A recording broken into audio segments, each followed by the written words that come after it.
Well, fancy seeing you here. Welcome to Rising. We've got another great show for you today. Good morning, Brianna. Good morning, Robbie. I like that one. Thank you. We'll keep that one in the bank, maybe use it again, see if it pulls well. What's the news of the day? Well, Robbie, the foreign national who accuses President Joe Biden and his son Hunter of taking bribes is in the possession of apparently damning audio recordings of his conversations with the Bidens. This, according to Senate Republican Chuck Grassley, who delivered the news on the floor yesterday evening. Let's watch. The 1023 produced to the House committees redacted reference that the foreign national who allegedly bribed Joe and Hunter Biden allegedly has audio recordings of his conversation with them. 17 such recordings. According to the 1023, the foreign national possesses 15 audio recordings of phone calls between him and Hunter Biden. According to the 1023, the foreign national possesses 2 audio recordings of phone calls between him and then Vice President Joe Biden. These recordings were allegedly kept as a sort of insurance policy for the foreign national in case that he got into a tight spot. Meanwhile, podcaster Joe Rogan recently went scorched earth on the Biden family, calling the president a corrupt career politician. Let's watch. All the stuff with his son and the ties to Ukraine and China and the money, the family, they got paid millions of dollars, and everyone's trying to obscure it because, well, it's better than Trump. If that guy was a Republican, they would be up his with a microscope. I know, it is unbelievable. But he represents what they thought was like a sane alternative to what President Trump was. Yeah. They thought, this is insane. Donald Trump is the president. That. Anything's better than him. And so they went with this corrupt career politician. Yeah. I mean, it's wild stuff, man. They even got the FBI involved in telling Twitter to censor the information about the laptop. It's crazy. We have corrupt career politician versus corrupt non-career politician. Yeah, so first off, substantively, what do you make of the idea that there's this recording that's now come to light? We've talked in the past about how the specter of looming evidence that never comes through can have a political effect that isn't necessarily warranted and can be used to justify other people's bad actions.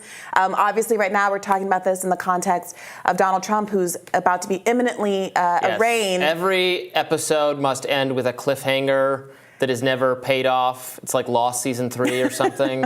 Yeah, look, if such a recording is persuasive evidence, great, let's hear it. Let's hear it. You know, it's not that anything being alleged here is fantastical, but because we do know that Hunter Biden was absolutely trading for influence, attempting to influence his father in exchange for money, jobs, etc. We know Hunter Biden is a corrupt individual, and we know that this investigation has taken forever, and that information about Hunter that comes to light was, in the most damning fact of all, was utterly suppressed at the behest of top law enforcement people who are still in good standing, who still go on cable news and pontificate about what should be the national security strategy, what level of surveillance we should be forced to accept as Americans, when they should be utterly discredited. So all of that is justifiably fishy. And it is true. Biden has been in Washington forever. He's the careerist of the career politicians. But we can't just keep having Republican, members of Congress throwing around accusations and saying we have documents or someone knows something and we're just going to line things up. We have to have that happen. Yeah, I mean, especially in this moment, it does feel very convenient to be raising this issue when the leading candidate for the Republican nomination is recently indicted for the second time out of 4 expected cases.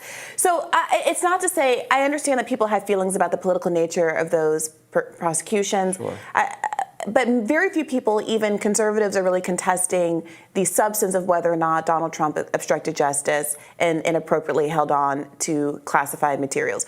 You can debate whether or not as many materials can be classified. You can and should debate the merits of the Espionage Act and its repeated use as a political tool, the inconsistency of prosecutions under the Espionage Act, all of that is true. But if the bottom line here is that we have two corporate parties and bad actors across the board who commit small crimes like mishandling documents and big crimes like starting wars and having nepotistic relationships with their kids who can trade off of their name, which is something that both Donald Trump and Joe Biden are alleged to have done, then what is the solution? And I do think that moments like these really illustrate why it's so important to have robust alternative parties. You're a libertarian. I have historically voted Green. Cornel West just jumped into this race. A lot of people across the ideological spectrum are excited about it, I think exactly for this reason, because a lot of folks are tired of having to hold their nose and vote for candidates that you cannot argue aren't corrupt and extremely insidery. Well, and I think a lot of people are probably sick of fighting over I don't want to trivialize, again, the wrongdoing here. It seems pretty extensive on Trump's behalf. But again, no one is alleging that he turned over national security documents to a foreign power, to like actual espionage. He's being charged under the Espionage Act. But as Alan Dershowitz pointed out in a great interview we did with him that's going to air right after this, it's not, and then Trump is not the only one here. You brought up examples of people being prosecuted for under the Espionage Act. No one suggesting they actually committed espionage. These procedural crimes, these document-related crimes, I think a lot of people, myself included, these things are dwarfed or should be dwarfed on a moral, on a philosophical level by American foreign policy and the cruelty and the death and the destruction caused by wars launched sometimes legitimately, sometimes illegitimately, but nobody goes after people for that.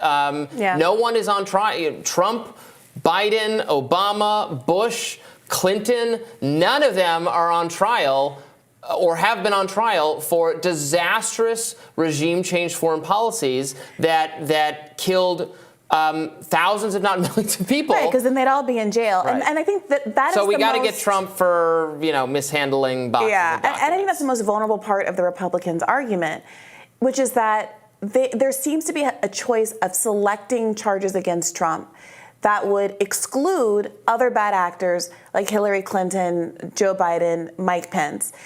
And so the choice to focus on the willfulness standard with Donald Trump and the obstruction of justice stuff, which the others did not do, in all fairness, and is a meaningful distinction, is not a meaningful distinction in terms of when you look at the law and who else has been prosecuted under the law.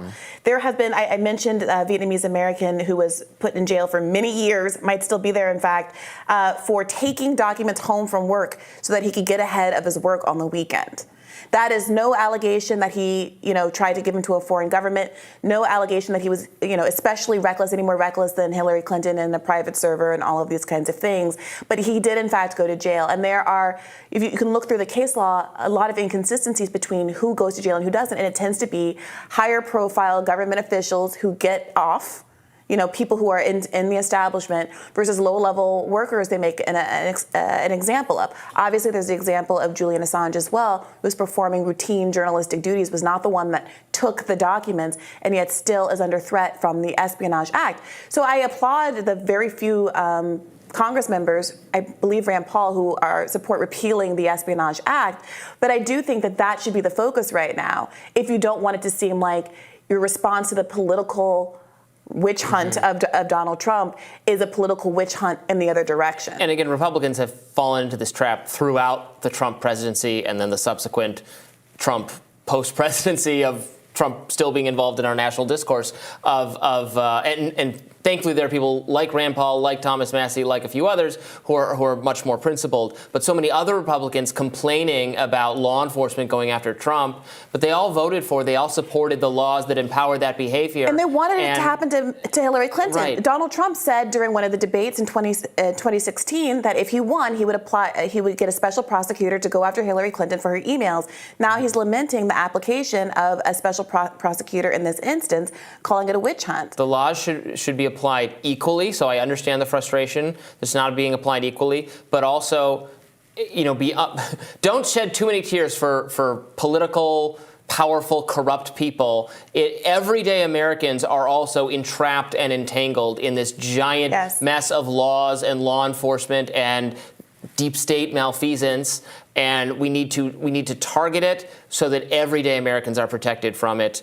Let's not focus on it too much just because it involves Trump or Biden, et cetera. Yeah, absolutely. More Rising right after this.